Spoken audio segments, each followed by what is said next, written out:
Welcome to Western Mass News, your school authority. We continue to provide you the latest information surrounding the coronavirus pandemic. But with so many questions surrounding schools and reopening and the potential return to the classroom, we're taking this half hour to focus on those concerns. So we'll kick it off by addressing those issues. We turn to Dr. Erika Hamilton, microbiologist from UMass Amherst. Welcome, Dr. Hamilton. We'll start here. So why does the CDC not recommend the use of face shields for students?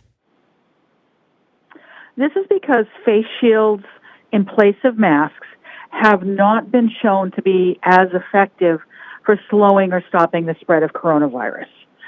With a face shield, there is more of a chance of respiratory droplets escaping out underneath the lower part of the face shield than from around a mask.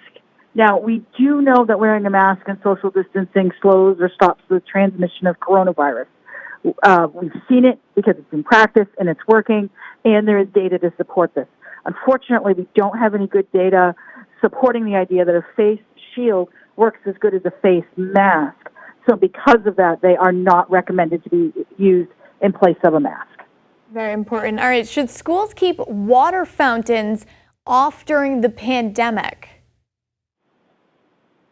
The CDC does state that water fountains can remain on during the pandemic, but they are going to require extra disinfection and cleaning.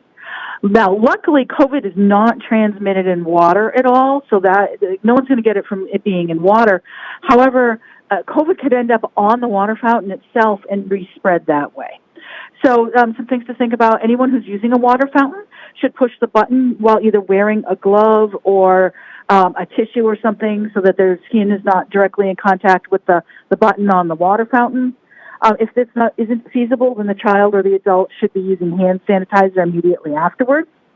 It's also really important that the water fountain user doesn't put their mouth directly on the spout that the water is coming out of, and doing things like having cups present that people can use instead of putting their mouth near the spout would be helpful, or encouraging the use of reusable water bottles. And in fact, schools can encourage kids to bring water bottles in with them or have cups available at the water fountain for children and adults to use. That makes good sense. Have the water bottles available. All right, should teachers and students change their clothes when they get home from school? Can COVID stay on their clothes? So in most cases, children and teachers won't have to worry about this. The chances of COVID landing on your clothes and then living on there and then being able to infect you with it is extremely low. It's more of a danger for people who work in a medical field and they know they're coming in contact with people with COVID. So in general, you won't have to do this, especially if people are social distanced and masked.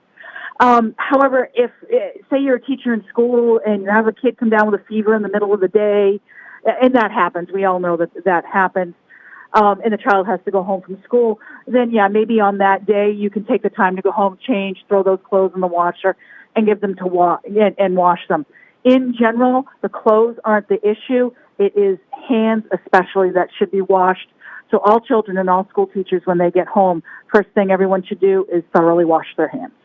As always, throughout the day, of course. Dr. Hamilton, thank you so much. We look forward to more of your insight in the coming days. And Western Mass News is your school authority. We'll work to answer your questions and concerns about the upcoming school year. Call our newsroom at 413-846-0200 or email us schoolauthority@westernmassnews.com.